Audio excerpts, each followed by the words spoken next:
بسم الله والصلاة والسلام على رسول الله. إخواني أخواتي، السلام عليكم ورحمة الله تعالى وبركاته. معكم الدكتور عياد عبد الحفيظ من مدينة عنابة من الجزائر.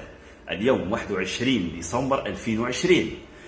احنا في نهاية 2020 بديناها فيروس كورونا، فيروس كوفيد أو كورونا أو مرض كوفيد 19، وراح نختموها بسلالة جديدة من فيروس الكورونا. يعني هذا الخبر اللي سمعناه كل في وسائل الإعلام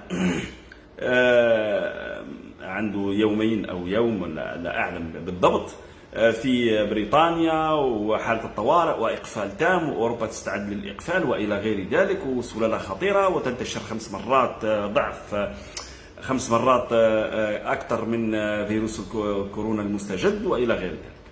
شوفوا، أنا مش حنطول صباحا يعني قبل العمل نقول كلمتين.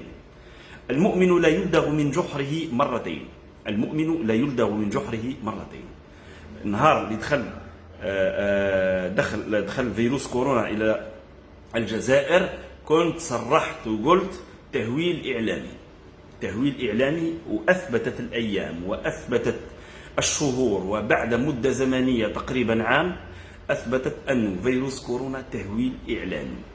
مرض أوكي، معترفين به، مرض يصيب، كاين اللي يشفى بنسبة 99% نسبة، وكاين اللي 1%، والنسب ومختلف فيها، وانا اقدرها يعني نسبة الوفيات اقل من 1%، يعني لو احصينا بالضبط عدد الاصابات والى غير ذلك، بغض النظر عن الناس اللي اطباء اللي تعارضني في الاراء. الله كل واحد يسهل على قناعته، انا عندي قناعتي وكل واحد عنده قناعته. اذا قلت تهويل اعلامي، واصريت وبقيت مصر على الموقف تاعي، والحمد لله واثبتت الايام انه تهويل اعلامي. الان خرجوا لنا في حكايه اخرى. سلاله فيروس حدث له طفره، ولا اكثر خطوره واكثر فتكا وانتشارا 5 مرات. والله شوف، انا المعطيات الاكيده حسب المعلومه هذه ما عنديش، ولكن راح نعلق من حقي باه نعلق كطبيب. اولا وقتاه درسوها السلاله هذه، وقتاه درسوها وشافوها 5 مرات قاعد تنتشر 5 مرات. وقتاه نحدث متى فهموني متى صح. وقتها درسوا السلاله هذه مباشره، اني حاير سرعه اكتشاف السلاله، وسرعه دراسه، وسرعه نشر الخبر. لا حول ولا قوه. يعني انا بدرجه من اللاوعي اني نصدق المعلومه هذه ونبتلعها. ما نصدقهاش والله، ماني نصدقها. هذه واحده.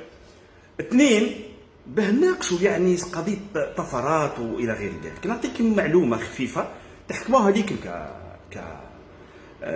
اللي يسمع فيها كمشاهد ومستمع. فيروس كورونا، يعني الفيروس هذا فيروس كورونا فيه جينات.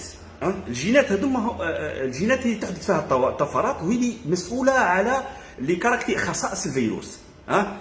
كاين خصائص تاع الالتصاق، خصائص يبقى انه حي خارج في الوسط الخارجي، خصائص انه يفرز انزيمات قاتله، خصائص يفرز انزيمات يختفي بها على جهاز المناعه، خصائص كثيره، حتى خصائص تجعل تخثر الدم الى غير ذلك.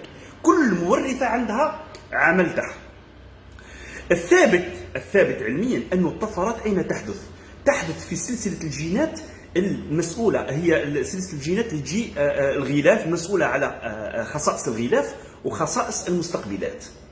هنا ممكن تحدث طفرات، وهذه الطفرات تؤثر على التصاق الفيروس، على انه يعيش الفيروس خارج في الوسط الخارجي مده معينه، اكثر من مده، اطول مده ولا اقصر مده الى غير ذلك، ولكن لا تؤثر على لا فيرولانس، بمعنى قوه فتك الفيروس.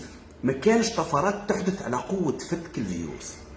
يعني الان حتى لو فرضنا ان فيروس الكورونا صارت له طفره وراثيه، طفره على مستوى الجينات، راح تكون على مستوى الغلاف وعلى مستوى المستقبلات.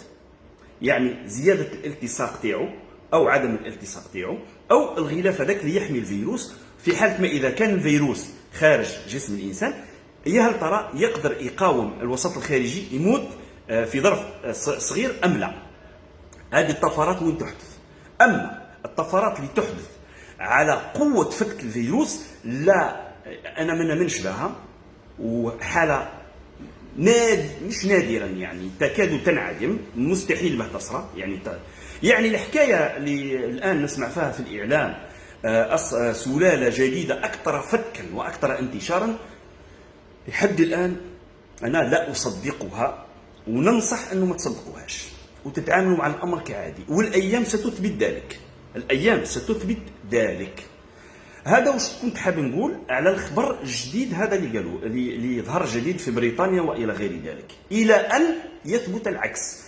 المؤمن لا يلدغ من جحره مرتين. حنا تلدغنا المره الاولى، حكمنا الرعب في العالم العربي وغير ذلك بالاعلام، سلاله قاتله قاتله قاتله، والان احنا رانا عايشين بها لا قاتله ولا هم يحزنون. درك راح يحبوا يدخلوا لنا في عقولنا سلاله جديده وقاتله وخمسه مرات اكثر.